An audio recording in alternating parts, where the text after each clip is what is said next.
Submissão. A gente está vivendo um mundo que as mulheres elas estão trabalhando cada vez mais e eu não sou contra porque eu também trabalho, né? Gosto disso, nem posso ficar em casa e tudo bem quem fica em casa. Mas na minha humilde opinião, nós mulheres, de um modo geral, a gente está entendendo a submissão de uma maneira muito errada. E aí eu queria ouvir de você, o que, que você acha da submissão, como você trata isso com você mesmo, e eu queria que você trouxesse para nós. Bom, Mari, obrigada pelo convite.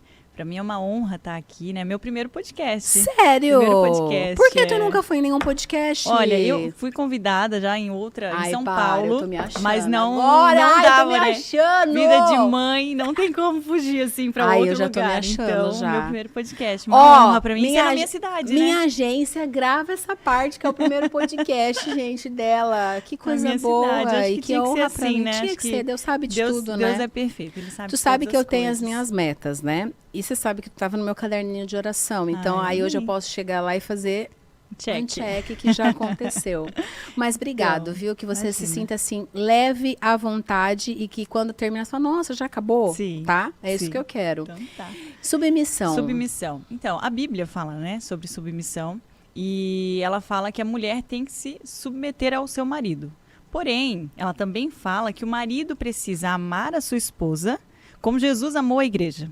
Ou seja, o papel mais difícil não está na nossa mão. O papel mais difícil está na mão dos nossos maridos. Do nosso marido, né? Então, por quê?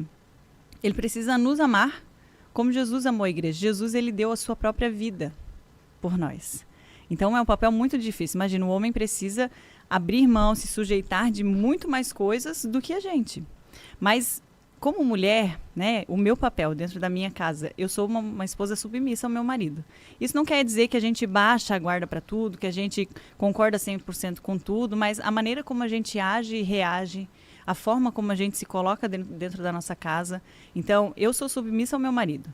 Se ele fala A, a gente vai no A. Se eu não concordo 100%, eu chamo ele depois num canto, a gente conversa, coloca na mesa o que você pensa, o que você não pensa, porque as pessoas, as mulheres, acreditam que a submissão, muitas das vezes, é você não ter voz dentro da sua casa. Perfeito. Só que a gente, de maneira sábia, a gente pode ter voz. E uma voz muito bem reconhecida.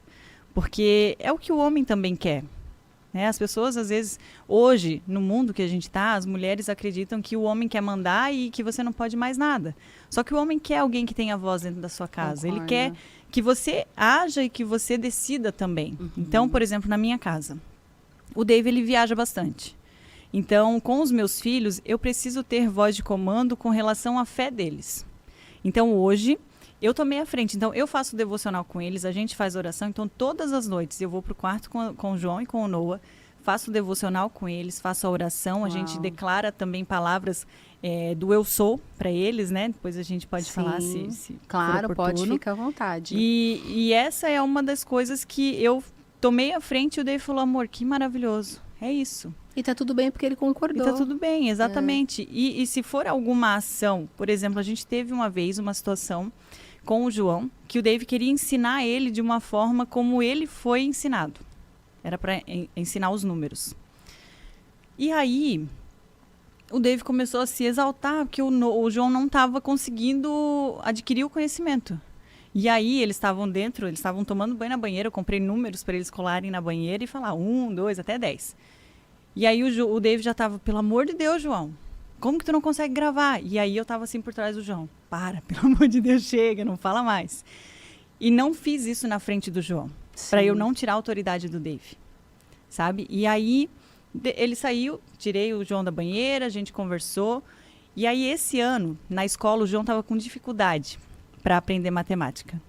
E aí, Deus trouxe para o Dave o que? Aquela cena da banheira. Uau. E aí, o Dave foi e pediu perdão para o João. Falou, filho, o pai quer te pedir perdão porque no dia da banheira o papai agiu de uma maneira muito forte com você, como não deveria. Era para você aprender o número e o papai travou a sua mente. Olha só. E aí, uma semana depois, o professor dele me mandou uma mensagem falando que o João foi o primeiro a terminar a atividade de matemática, e era matemática em inglês. Foi o primeiro a terminar e o primeiro a acertar tudo. Então, olha como que foi o poder, importante esse exatamente, bloqueio, né? o poder do perdão. Mas o poder também porque a gente poderia ter gerado muitos outros traumas no Claro. João. Eu poderia ter falado pro David, chega, não faz mais isso na frente do João, ter gritado com ele, ter feito alguma ação onde eu poderia trazer outro trauma também pro meu filho. Então, a submissão ali também é o respeito, sabe? Eu tive o discernimento de, na hora, só fazer um sinal pro David, não continua, sem o João perceber. E aí ele parou, depois a gente conversou só nós dois, falando, não é legal essa maneira, eu acho que não é desse jeito, não é por aí. E aí isso fez o David ficar pensando, na época pediu desculpa, só que faltava o perdão. E aí, nesse ano, aí o David fez, e aí foi um desbloqueio. O João tá assim, ele quer número toda hora. E agora ele faz soma, ele fala, mãe, quanto é isso, quanto é aquilo? Olha só. E ele vai somando, ele vai falando. Então, a submissão com o perdão, com tudo, é um como conjunto, que as coisas, né, isso forma, uma coisa, né, uma coisa vai levando a outra. E